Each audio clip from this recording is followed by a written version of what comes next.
So how do you build a community in crypto? Community is the foundation of crypto. There isn't a crypto project that is successful without a community. Communities power cryptocurrencies. Without communities, we don't have a crypto market. I'm a firm believer of that. Communities are what makes this space evolve.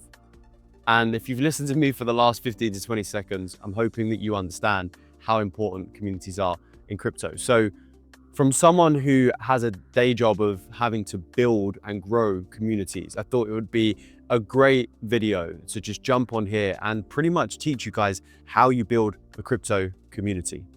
Because if you're looking to launch your own crypto project, or maybe not your own project, but you're looking to get together a community of individuals who are passionate about crypto and Web3 and blockchain and new technologies, then you're going to need to know how to build a community. You're going to need to know how to grow it. So in this video, that's what I'm going to essentially teach you how to do.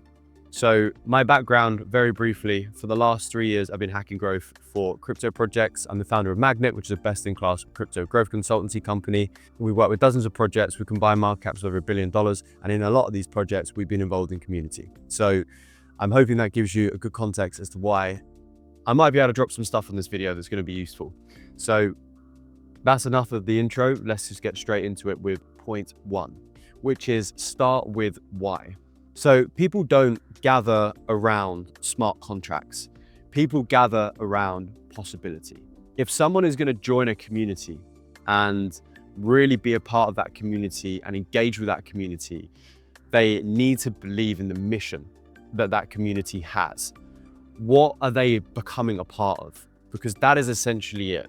If, let's say you're a football club owner and you have your community that supports your football club, they're all coming together with the possibility of what that team might achieve. They obviously have a passion for football and they have a passion for what that team might achieve.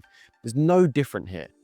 You have to build a community that wants to gather together because they're trying to work towards this probably audacious goal that they all believe in and they're all passionate about and they want to see it happen.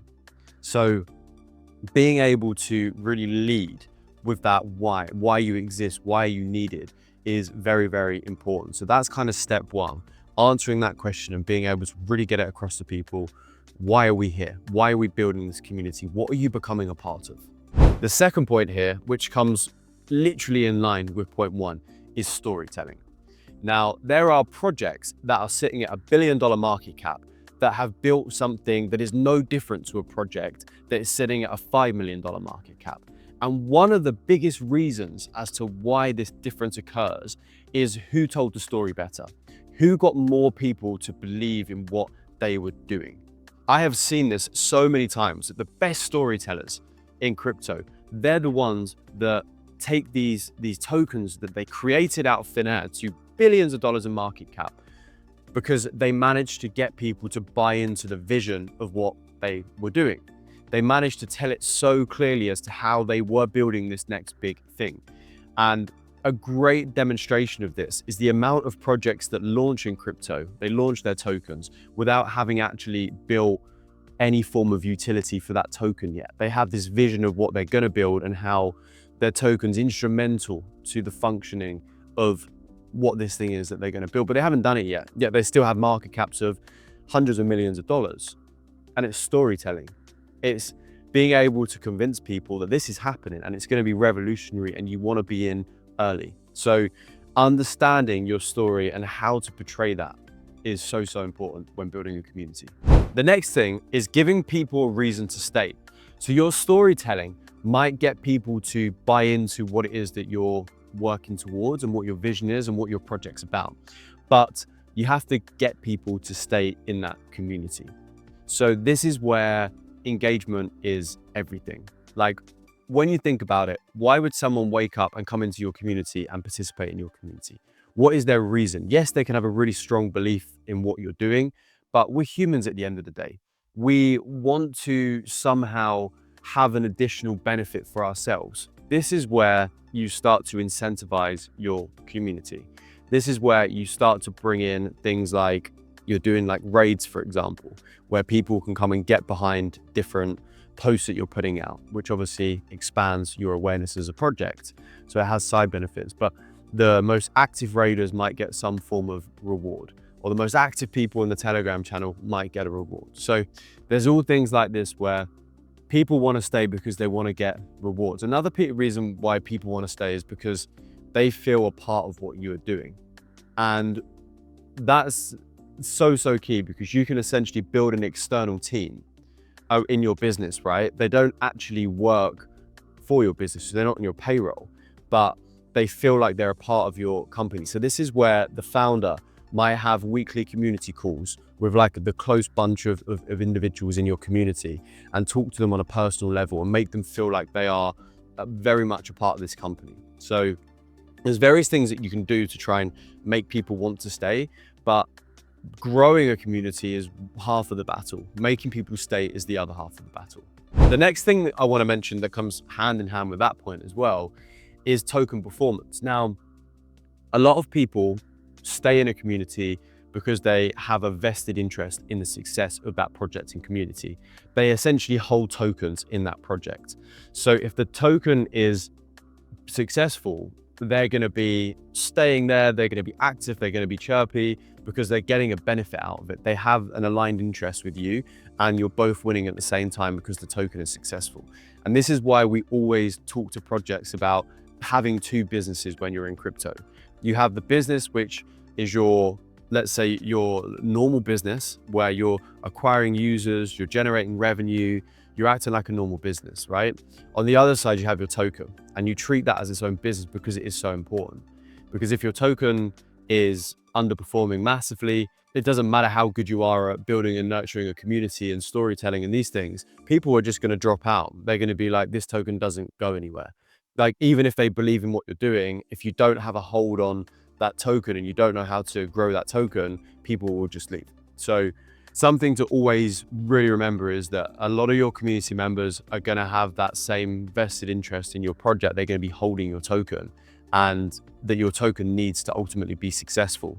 Otherwise, these people are going to be discouraged because their interest in the project is diminishing. The next point is user incentives. So we spoke about this a little bit earlier, running raids, for example, and giving out tokens to people that were the best raiders and were the most active and things like this. So again, user incentives, very important, especially to create a really solid base for your community. Something we really like to do is build an army for projects. So this is where you pull those kind of close individuals together that are like the bedrock of your community, and you give them a reward on like a monthly basis for conducting certain tasks.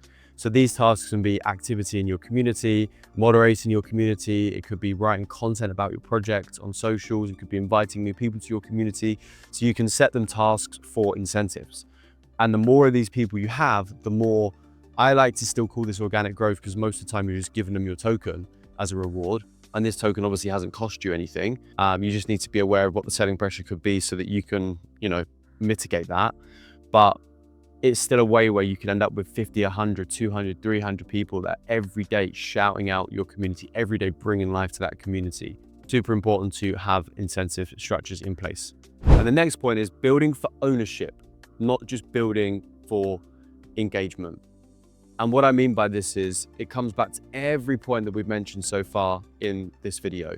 And it's all about making sure that that end goal activates something for these individuals in your community as well. Where are you trying to get to? How does that benefit these individuals? When you're telling that story, when that story is complete, if it happens, and the route you have to take to make it happen, what is that end goal and how are they a part of it? How can they feel some form of ownership around that? Of course, it's going to be tokens and token performance, but really fixating people on that end goal so everyone has clarity on the journey that they're going on. Super important. That's a few points on how you can grow a community in crypto. I could probably speak about this subject for hours, because I have something called Crypto Builders, where we teach newer builders exactly how to launch and grow their projects. And there is a module on community in there where I talk about the specifics and all of the different tactics that you can implement to be able to nurture and grow a community. So I really could talk about this subject forever. This video is more high level to try and spark some creation in you guys to run with. But if you are watching this video because you are a newer builder in the space, then what I have done is I've created a free training. And the reason I did this is because I realized it's the same reason I set up this YouTube channel. It's because most people on here only talk about the retail side of crypto. They only talk about trading and investing in crypto. They do not talk about the other side of the market. The other side of the market where that's where all the money is made. You got to think about it this way. People are coming to buy a token, the retail side, they're coming to buy that token. The person who created that token, they're the ones that are really winning in this market. So essentially, free training, 3 steps, crypto launch system. You don't need any experience on the business side of crypto, no card details, nothing like that. It's just me giving you this training so that if you are thinking, what is that other side of the industry? How do I dive into crypto more? How are these people really like making it in crypto? This video explains all of that, and it gives you that formula and how you can do it yourself, like I mentioned, with no experience, step by step. So yeah, 3-step crypto launch system, free training. I'm going to drop a link of that in the description of this video. Hope to see you on there. If I don't, then, and you're building a crypto community, then all the best. You can, I would say, probably follow Magnet on socials, my growth company, especially on X, and any questions you have about growing your community, just ping us on there, and we'd love to help in some way because we want to move this space forward. Thank you for watching, guys. I'll see you in the next video.